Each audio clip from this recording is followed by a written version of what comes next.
Ang automatic final duo na sina Charlie at Esnir nagbukas ng saloobin sa isa't isa. I appreciate you kasi pinili mo ako at tiwala ka sa akin. Salamat po. Ako, I am doubting myself na sobra. Parang, is this the end na ba? Ganyan. Tapos na-realize ko na may something in common sa atin. Same tayo na breadwinners, same tayo na from province, same tayo na Bisaya, same tayo na content creators. At ikaw at such a young age, sobrang proud talaga ako kasi you're 16 pero you're 5 dito. Hindi mo pinakita sa amin na 16 ka lang na bunso-bunso ka. You have that fighting spirit in your heart. Oh my God, I'm so happy to hear that from you. Kasi ang sabi ko talaga na si Esther talaga yung gusto mo ko kasi alam ko ang lakas ng fighting spirit niya at gusto ko sana ma-match na yung fighting spirit ko. Lalaban natin ito. Gusto ginaw ka lang. Dako ka ng heart ba? Ug lakitan ako sa mga yun. Kay kabalo ko wala ka diri para mulaban lang sa usap. But for the people that you're supporting, it's your family. Which I really wanted that kasi we had that in common. Kaya I knew that if lalaban mo tayo sa loob, lalaban tayo for a purpose and for a bigger purpose, which is the family outside. Siyempre, medyo nasasad din ako kasi nakita naman na ako na lang yung naiwan doon. Sobrang worried talaga ako kasi baka they hate me na, ganyan, sa labas, gano'n. Kanina, sabi sa akin na if ever kung gusto ko man talaga manalo, ikaw sana talaga pipiliin ko. Pero mas pinili ko yung sabi ng heart ko.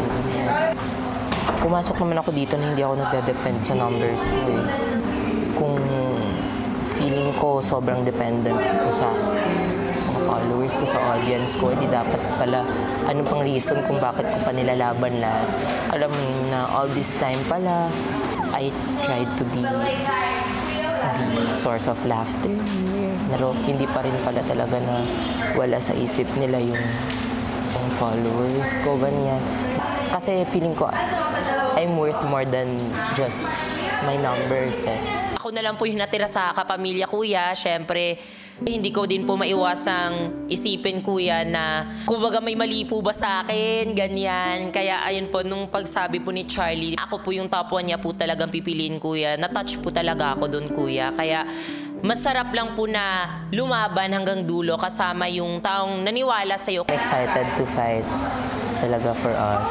I will try my best talaga. I know I'm not the best, but pag-fight ako times 10. Charlie, I love you so much. Samantala, ang mga naging unang final duos, nagbahagi rin ng saloobin sa isa't isa. Sana natin ma-share natin ng stage. Sana. So, kung sino man sa atin, I'll be happy.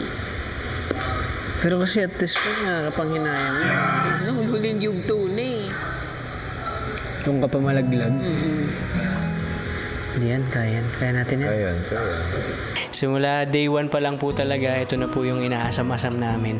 Kaya kami po talaga ni Ralph Game On. Handa po kaming harapin kung ano man pong pagsubok yung ibibigay niyo po sa amin. Gagawin po namin yung pinaka-best namin para makaabot hanggang dulo sa big night po. Ano pang task ko? Ibigay pa yun. Until mataas pa yun.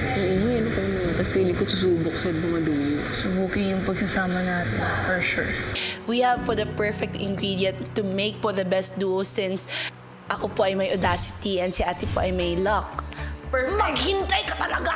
Perfect combination. Perfect combination talaga yung kuya.